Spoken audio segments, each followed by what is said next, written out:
From your home for news, this is WOWT 6 News Midday. Morning, happy Friday. We made it to the weekend. I'm Collin Ruane. Well, developing right now, 3 more suspects appear in court this morning. They're accused in connection with a jury tampering case. Adrian Ixta, Kevin Johnson, and LaShawn Owen were in court at the Douglas County Jail, one after another. Comes just one day after another suspect appeared for the same case. It involves the trial for the 2015 killing of Garyon Johnson. Alleged jury tampering led to a mistrial. The judge set Ixta's bond at $250,000.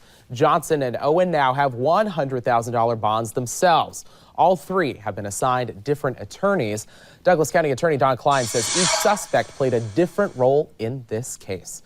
Well, right now, another woman has come forward saying she was sexually assaulted by a now former employee at an Omaha recycling center. This case appears to be the most serious so far.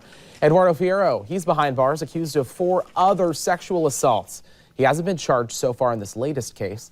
The woman who filed the report says she was raped. She wants to stay anonymous to protect her family. The report dates back to last June. She says she was babysitting at his home near 42nd and Binney. That's when she says Fierro threw her in a bed and raped her. You got a gun, and so that's why you got to scare you when you remember that. And that's the reason she tried to keep it quiet.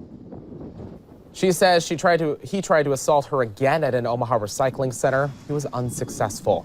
Eduardo had been arrested on charges of assaulting 3 other women there. She tells 6 News she now feels guilty. She didn't come forward sooner. Investigators believe more women may have been targeted. 80 victims are asked to call the OPD Special Victims Unit at 444-5636. Right now, Omaha police are still searching for a suspect after 4 people were shot in a drive-by shooting. Someone shot 4 people in front of an apartment building near 48th and Boyd Wednesday. 3 of the victims are now out of the hospital. The 4th is still there, but expected to survive. Police are looking for a Pontiac Sunfire. There it is right there. If you have any information, call Crime Stoppers. That number is 444-STOP. The Nebraska primary, that's just a few days away. Turnout is expected to be on par with past years. Secretary of State John Gale expects voter turnout at 28%. That's similar to the 2014 primary. Nearly 1.2 million voters are registered to vote this year. That's an increase of nearly 50,000 people compared to 4 years ago. If you're not able to vote on Tuesday, you can vote early through Monday at your own county election office. Polls open at 8 in the morning and run through 8 Tuesday night. Let's look now at the hour-by-hour forecast. Meteorologist Peter Sherwood is here, and we're not really used to seeing the rain, at least so far this week. That's right. We got the rain. Look at your weekend forecast for Mom. All right, Peter, thank you so much. Well, up to the minute now, details as President Trump switches gears today. He's promising to lower prescription drug prices as he prepares for his summit with North Korea's leader next month. We get the latest now from NBC's Tracy Potts. The White House Tracy Potts, NBC News, Washington. New in the crime beat in Sarpy County, all 3 suspects have now been captured after being accused of robbing local student athletes at gunpoint. The incident was caught on camera last October. Police say 3 men broke into an apartment near Bellevue University. One of the victims' mothers told 6 News they tried locking themselves in a back room, but the robbers kicked down the door. They took money, electronics, and shoes. Seabit Myhot was arrested on several charges Wednesday. Bellevue police tell us the 2 other suspects were arrested not long after the robbery itself. More controversy this midday over the delay in a Sarpy County road project. 6 on Your Side first exposed the issue. Now it's turning into a blame game. Giles is about to reopen 7 months late, and there's a dispute over why. Tab Construction is the contractor. Their contract specified their grading, utility relocation, pipe placement, and paving should be completed in 75 working days. But the project is now about to cross the 300-day mark. A Black Hills energy manager tells 6 on Your Side the contractor misinformed them about the need to move a gas line, and the utility company shouldn't be thrown under the bus. But the president of Tab claims they've done the best they can given the circumstances. It's disappointing due to the fact that you should know all your facts before you do make a decision, not just off hearsay or tidbits here and there. There may be all sorts of excuses out there, but there's still a contract that you have. And unless it's clearly documented and laid out, it's exceeding any expected times right now. The county has plans to deduct $100,000 from the contractor's payment. If all goes as planned, Giles at 132nd Street should open next week. Just ahead, Uber has quickly become a giant in the ride-sharing industry. Now it could be taking customers to the sky. How long until this could become a reality? We'll tell you in our consumer coverage next.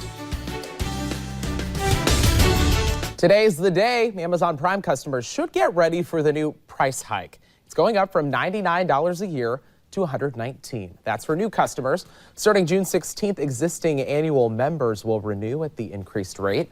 This is Amazon Prime's first price hike in 4 years. Monthly Prime members will still pay $12.99 a month. Ever wish you could just fly to your destination and avoid those traffic jams? Well, Uber says you could be in luck. The company is unveiling its program to put flying taxis in the air, and it might not be as far away as you think. CNBC's Aditi Roy reports. Right, CNBC Business News, Los Angeles. Doesn't the Jetsons come to mind? Meanwhile, take a look at all the cars there at 90th and Dodge. Bit of a cloudy, dreary start to the day. How's the weekend shaping up, though? Chilly for us. You don't like to see the 50s for this time of year. Right, but we'll have the rain that we could use, and then the next weekend, 80s and sunny. That'll be nice. Yeah. All right, well, just ahead, trying to figure out what to get Mom for Mother's Day. Maybe you want to cook her something. We have an idea for you in Mr. Food's Test Kitchen, the delicious treat up next. You're watching 6 News live at midday. Right now, tragedy in Virginia. 2 infants are dead after being left in a hot car. It happened in Chesterfield. Police found them unresponsive and rushed them to the hospital. One died shortly after getting there. The other died several hours later. Stunned neighbors described the parents as good people.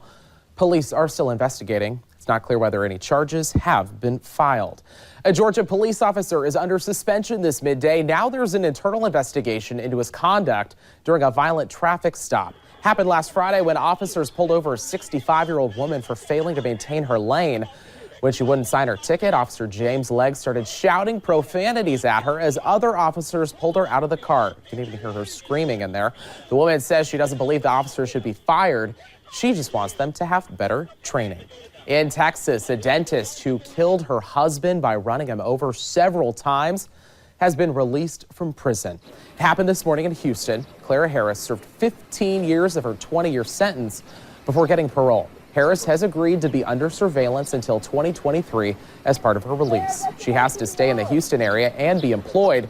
She also has to undergo drug and alcohol testing.